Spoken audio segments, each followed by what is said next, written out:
வணக்கம் நண்பர்களே, welcome to கலைமான் academy. இன்றைக்கி இந்த வீடியோ பதிவில் நம்ம படிக்க போகிற பாட தலைப்பு பார்த்திங்கன்னா வெப்பம்.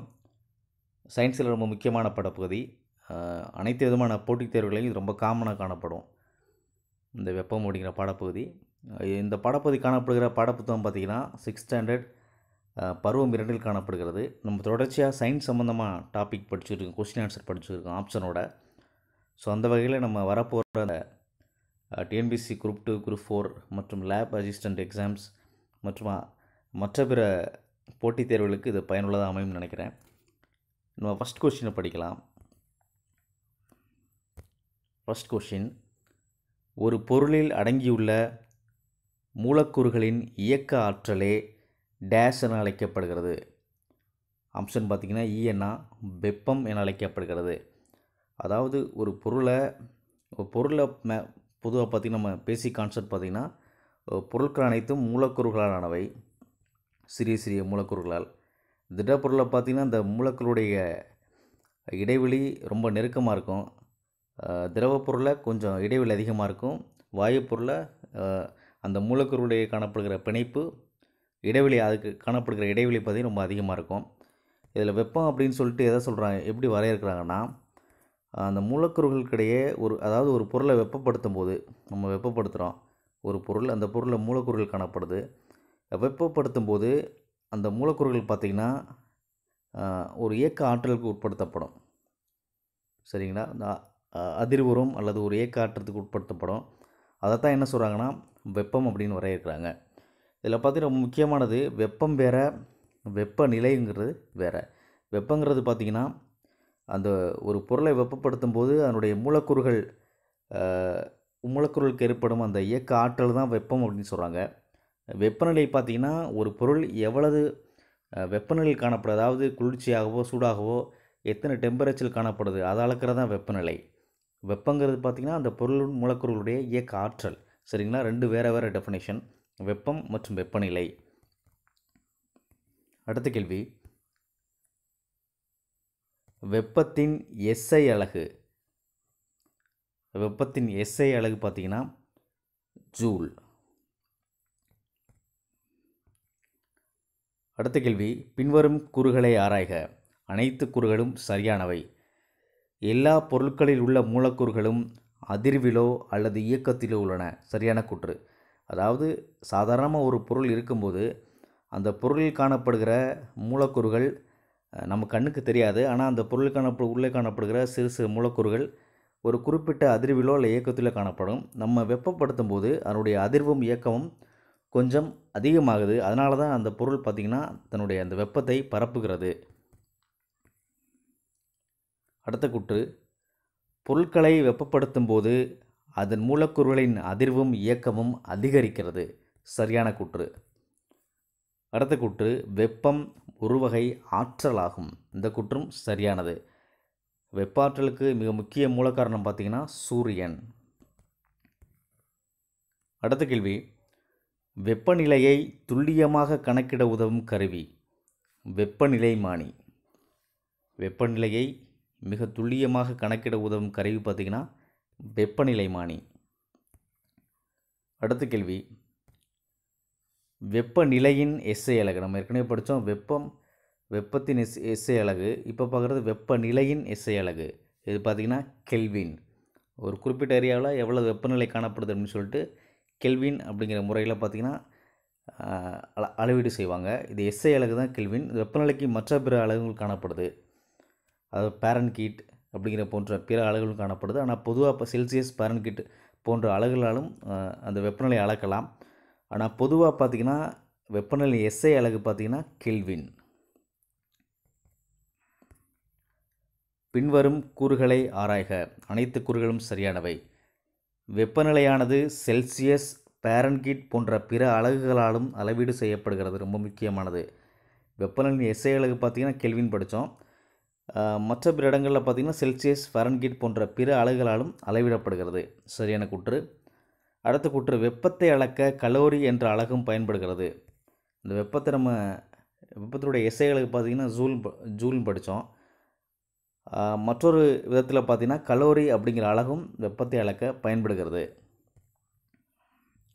அடுத்த கூற்று, ஒரு பொருள் எந்த அளவு சூடாக அல்லது குளிர்ச்சியாக உள்ளது என்பதை அளவிடும் அளவு வெப்பநிலை என்று அழைக்கப்படுகிறது. வெப்பநிலைனா என்ன சொல்கிறாங்கன்னா, ஒரு பொருள் எந்த அளவு சூடாகவோ அல்லது குளிர்ச்சியாகவோ உள்ளது என அளவிடும் அளவு தான் வெப்பநிலை. ரொம்ப முக்கியமானது. அடுத்த கேள்வி, செல்சியஸ் என்பது டேஸ் எனவும் அழைக்கப்படுகிறது. செல்சியஸ் என்பது சென்டிகிரேட் எனவும் அழைக்கப்படுகிறது. ரொம்ப முக்கியமானது. செல்சியஸ் என்பது சென்டிகிரேட் எனவும் அழைக்கப்படுகிறது. அடுத்த கேள்வி, நீரின் கொதிநிலை நம்ம எல்லாருக்கும் தெரியும் 100 டிகிரி செல்சியஸ் அல்லது சென்டிகிரேட். 100 டிகிரி செல்சியஸ் அந்த புள்ளியில் தான் நீர் கொதிக்க ஆரம்பிக்குது. அதுக்கப்புறம் நீங்கள் எவ்வளவு வெப்பத்தை அதிகப்படுத்தினாலும் அந்த நீருடைய அந்த வெப்பநிலையான டெம்பரேச்சருடைய அந்த அளவானது கூடாது. ஆனால் வெப்பத்தை உள்வாங்கிக்கிறோம். நீங்கள் 100 செல்சியஸ் அடைந்த அப்புறமும் நீங்கள் அந்த நீரை எவ்வளவு அதிகம் வெப்பப்படுத்தினாலும் அதனுடைய வெப்பநிலை அதே அளவில் தான் இருக்கும். அடுத்த கேள்வி, மனித உடலின் சராசரி வெப்பநிலை. மனித உடலின் சராசரி வெப்பநிலை பார்த்திங்கன்னா 37 டிகிரி செல்சியஸ். ரொம்ப முக்கியமானது. 37 டிகிரி செல்சியஸ். அடுத்த கேள்வி, உலகிலேயே மிக குறைந்த வெப்பநிலை காணப்படும் பகுதி எது? -89 டிகிரி. இந்த வெப்பநிலை மிக குறைந்த வெப்பநிலை காணப்படும் பகுதி பார்த்திங்கன்னா அண்டார்டிக். அடுத்த கேள்வி, ஒரு கிராம் நீரின் வெப்பநிலையை 1 டிகிரி சென்டிகிரேட் உயர்த்த பயன்படும் வெப்ப அளவு ஒரு டேஸ் ஆகும். கலோரி ஆகும். கலோரி அப்படின்னா என்ன சொல்கிறாங்கன்னா, ஒரு கிராம் நீரின் வெப்பநிலையை 1 டிகிரி செல்சியஸ் அந்த சென்டிகிரேட் அளவிற்கு உயர்த்த பயன்படும் அந்த வெப்பத்தின் அளவு தான் என்னென்னா ஒரு கலோரி. அடுத்த கேள்வி, பின்வரும் கூறுகளை ஆராய்க. அனைத்துமே சரியானது. வெப்பநிலையானது வெப்ப ஆற்றல் பாயும் திசையை நிர்ணயிக்கிறது. சரியான கூற்று. அதாவது எப்படி நீரானது மேட்டிலிருந்து பள்ளத்தை நோக்கி பாயுதோ, காற்றானது அதிக அழுத்தத்திலிருந்து குறைந்த அழுத்தத்தை நோக்கி பாயுதோ, அதே மாதிரி வெப்பநிலையானது வெப்பம் அதிகம் உள்ள இடத்திலிருந்து வெப்பம் குறைவான இடத்திற்கு பாய்கிறது. இது தீர்மானிக்கிறது பார்த்திங்கன்னா அந்த வெப்பநிலை. வெப்ப ஆற்றல் பாயக்கூடிய அந்த திசையை தீர்மானிக்கிறது பார்த்திங்கன்னா வெப்பநிலை. இப்போ இங்கே 90 டிகிரி செல்சியஸ் இருந்துச்சுன்னா, இங்கே பார்த்திங்கன்னா 20 டிகிரி செல்சியஸ் இருந்துச்சுன்னா பார்த்திங்கன்னா இந்த ரெண்டு பொருளும் சேரும்போது இங்கே காணப்படுகிற வெப்பம் பார்த்திங்கன்னா வெப்ப ஆற்றல் இந்த பொருளுக்கு கடத்தப்படுகிறது. ஸோ வெப்ப ஆற்றலின் திசையை தீர்மானிக்கிறது பார்த்திங்கன்னா வெப்பநிலை. அடுத்து, வெப்பநிலை மூலக்கூறுகளின் சராசரி இயக்க ஆற்றலை குறிப்பிடுவதாகும். வெப்பநிலை என்பது ஒரு பொருளின் மூலக்கூறின் சராசரி இயக்க ஆற்றலை குறிப்பிடுவதாகும். அதான் வெப்பநிலை. அதே பார்த்திங்கன்னா வெப்பமானது பொருட்களில் உள்ள மூலக்கூறுகளின் மொத்த இயக்க ஆற்றலை குறிப்பிடுவதாகும். வெப்பநிலை பார்த்திங்கன்னா சராசரி இயக்க ஆற்றல், வெப்பம் மொத்த இயக்க ஆற்றல். அடுத்த கேள்வி, சமையலறை மற்றும் ஆய்வகங்களில் பயன்படுத்தப்படும் கண்ணாடி பொருள். சமையலறை மற்றும் ஆய்வகங்களில் பயன்படுத்தப்படும் கண்ணாடி பொருள் பார்த்திங்கன்னா போரோசிலிகேட். இதை பைரெக்ஸ் கண்ணாடி அப்படின்னு சொல்லுவாங்க. போரோசிலிகேட். ஆப்ஷன் இ. அடுத்த கேள்வி, கீழ்கண்டவற்றுள் வெப்ப அரிதிர் கடத்தியது. வெப்பத்தை குறைந்த அளவில் கடத்தக்கூடியது எது அப்படின்னு பார்த்திங்கன்னா போரோசிலிகேட். இந்த கண்ணாடியானது வெப்பத்தை குறைந்த அளவு தான் கடத்தும், ரொம்ப கடத்தாது.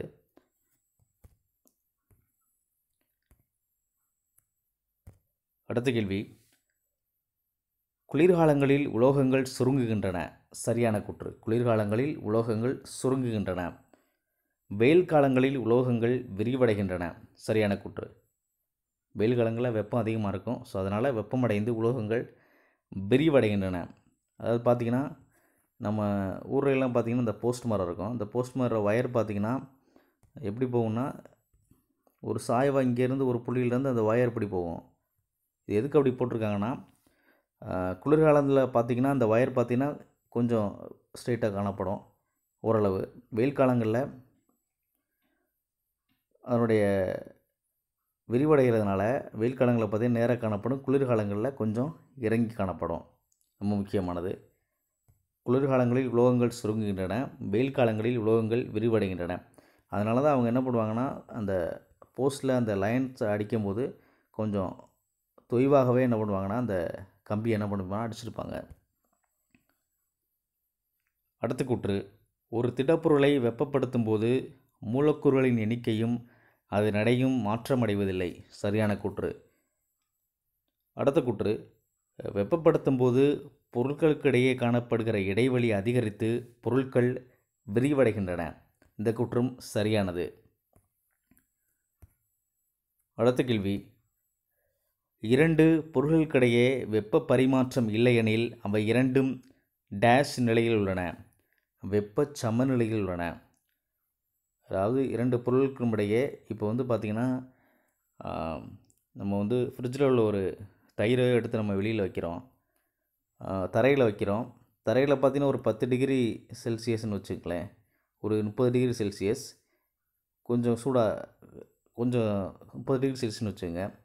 இது தயிர் பார்த்திங்கன்னா கொஞ்சம் குளிர்ச்சியாக காணப்படும். ஸோ தரையில் அதை வைக்கும்போது இங்கே காணப்படுகிற அந்த குளிர்ச்சியான வெப்பநிலை பார்த்திங்கன்னா தரைக்கு கடத்தப்படுது. ஸோ ஒரு குறிப்பிட்ட பாயிண்ட்டுக்கு அப்புறம் இரண்டுடைய வெப்பநிலையும் சமமாகுது. அதுதான் என்ன சொல்கிறாங்கன்னா வெப்ப சமநிலை அப்படின்னு சொல்கிறாங்க. அடுத்த கேள்வி, வெப்ப நீள்விரிவு மற்றும் பரும விரிவுக்கு எடுத்துக்காட்டு. அதாவது ஒரு பொருள் வெப்பப்படுத்தும் போது அது நீளத்தில் வந்து மாற்றம் ஏற்பட்டால் அதை நீள்விரிவு அப்படின்னு சொல்கிறாங்க. அதே சமயம் அதன் பருமனில் அதனுடைய பருமனில் மாற்றம் ஏற்பட்டால் அதை பரும விரிவு அப்படின்னு சொல்கிறாங்க. வெப்ப நீள்விரிவு பரும விரிவுக்கு எடுத்துக்காட்டு ரயில் தண்டவாளம். இதுவும் சரியானது. ரயில் தண்டவாளத்தில் பார்த்திங்கன்னா அந்த 2 ரயில் அந்த ஒரு ட்ராக்கில் 2 அந்த பாலம் இருக்கும். அந்த பாலத்துக்கு இடையில் அங்கங்கே பார்த்திங்கன்னா சிறிய இடைவெளி காணப்படும். இது எதுக்குன்னா, இப்போ அந்த தண்டவாளமானது வெயில் காலங்களில் விரிவடையும். ஸோ அதன் பொருட்டு அங்கே பார்த்திங்கன்னா வெப்ப நீள்விரிவு ஏற்படும் அதாவது வெயில் காலங்களில். அதுக்கு எடுத்துக்காட்டு ரயில் தண்டவாளம் சரியான எடுத்துக்காட்டு. அடுத்து பார்த்திங்கன்னா மாட்டு வண்டி சக்கரத்தில் காணப்படுகிற இரும்பு வளையம். இதுவும் சரியான எடுத்துக்காட்டு. அதே மாதிரி அதாவது மாட்டு வண்டியில் பார்த்திங்கன்னா சக்கரம் இப்படி இருக்கும், மேலே வந்து பார்த்திங்கன்னா ஒரு இரும்பு வளையத்தை போட்டிருப்பாங்க. அந்த இரும்பு வளையத்தை நல்லா சூடாக்கி என்ன பண்ணுவாங்கன்னா விரிவடைய வச்சு அதுக்கப்புறம் அந்த அந்த இரும்பு வளையத்தை அந்த சக்கரத்தின் மேலே பொருத்துவாங்க. பொருத்தி உடனே குளிர்விச்சுருவாங்க. குளிர்விச்சதுக்கு பிறகு அந்த இரும்பு வளையம் பார்த்திங்கன்னா அந்த சக்கரத்தை இறுக பிடிச்சிக்கிறோம். சரிங்களா? சரியான எடுத்துக்காட்டு. அடுத்து மின்சார கம்பி, கடையாணி. இது நம்ம படிச்சிருக்கோம். அனைத்துமே ஆப்ஷன் பார்த்திங்கன்னா அனைத்தும். இவை அனைத்துமே வெப்ப நீள்விரிவு மற்றும் பரும விரிவுக்கு எடுத்துக்காட்டுகள். அடுத்த கேள்வி, ஒரு பொருள் மற்றொரு பொருளின் வெப்பநிலையை பாதிக்கும் நிகழ்வு. ஒரு பொருள் மற்றொரு பொருளின் வெப்பநிலையை பாதிக்கும் நிகழ்வு பார்த்திங்கன்னா வெப்ப தொடர்பு. அதாவது நம்ம ஒரு சூடான பொருள் நம்ம எடுத்து தரையில் வைக்கிறோம். தரை பார்த்திங்கன்னா சூடாக காணப்படாது. ஆனால் அந்த சூடான அந்த பாத்திரத்தை தரையில் வைக்கும்போது அந்த சூடு பார்த்திங்கன்னா அந்த தரைக்கு கடத்தப்படுது. அந்த வெப்பம், சூடான வெப்பம் தரைக்கு கடத்தப்படுது. இது ரெண்டு இடையில் அந்த வெப்பத்தினால் ஒரு தொடர்பு ஏற்படுது. ஸோ அதைத்தான் என்ன சொல்கிறாங்கன்னா வெப்ப தொடர்பு அப்படின்னு சொல்கிறாங்க. இந்த சூடான பாத்திரத்தில் இருக்கிற அந்த வெப்பமானது இங்கே தரைக்கு கடத்தப்படுது. சரிங்களா? அடுத்து பொறுத்துக, ரொம்ப முக்கியமானது. வெப்பம். இதில் பார்த்திங்கன்னா வெப்பத்தின் அலகு பார்த்திங்கன்னா ஜூல் 1. 2 வெப்பநிலை. வெப்பநிலைக்கான அலகு கெல்வின் 2. வெப்பச்சமநிலை பார்த்திங்கன்னா வெப்பச்சமநிலையில் வெப்ப பரிமாற்றம் நடக்காது. பனிக்கட்டி பார்த்திங்கன்னா 0 டிகிரி செல்சியஸ். கொதிநீர் எப்போ 100 டிகிரி செல்சியஸில் பார்த்திங்கன்னா நீரானது தன்னுடைய கொதிநிலை அடையும். ஆப்ஷன் 5. இதுக்கு ஆன்சர் பாருங்கள்.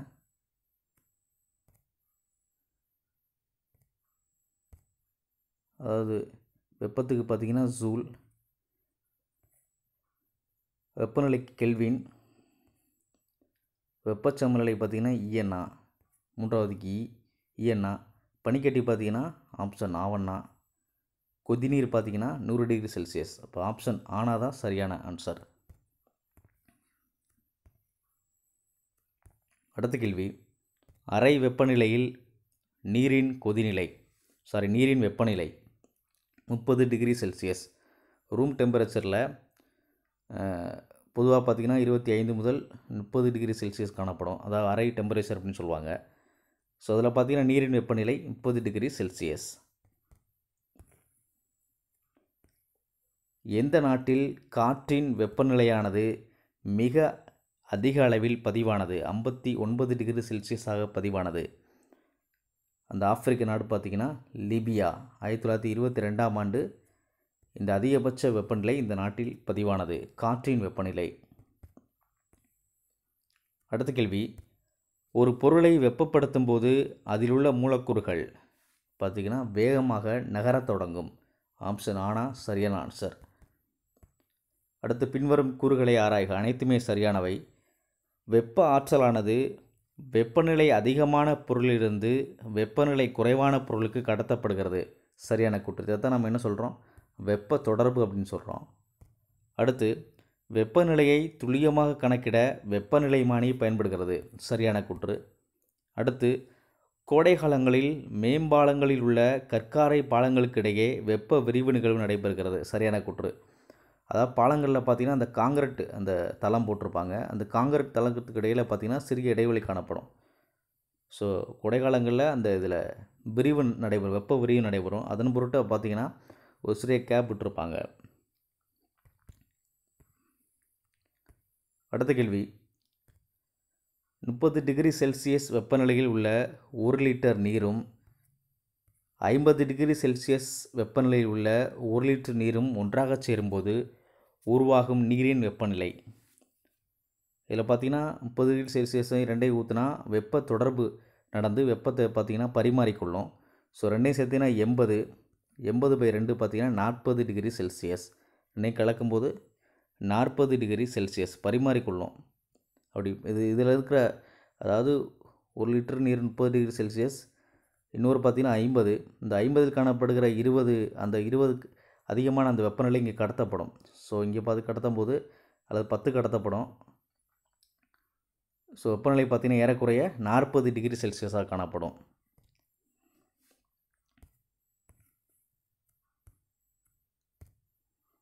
அடுத்த கேள்வி, 50 டிகிரி செல்சியஸ் வெப்பநிலையில் உள்ள ஒரு இரும்பு குண்டினை 50 டிகிரி செல்சியஸ் வெப்பநிலையில் உள்ள நீர் நிரம்பிய முகவையில் போடும்போது இதில் போடுறோம் வெப்பமானது இரும்பு குண்டிலிருந்து நீருக்கோ அல்லது நீரிலிருந்து இரும்பு குண்டிற்கோ மாறாது, சமமாகத்தான் இருக்கும். ஏன்னா ரெண்டின் வெப்பநிலையும் சமமாக இருக்கிறதுனால வெப்ப தொடர்பு நடக்காது. ரெண்டு பொருளும் வெப்ப சமநிலையில் காணப்படும். ஆப்ஷன் ஆவனா தான் சரியான ஆன்சர். தேங்க்ஸ் ஃபார் வாட்சிங் நண்பர்களே. நன்றி, வணக்கம்.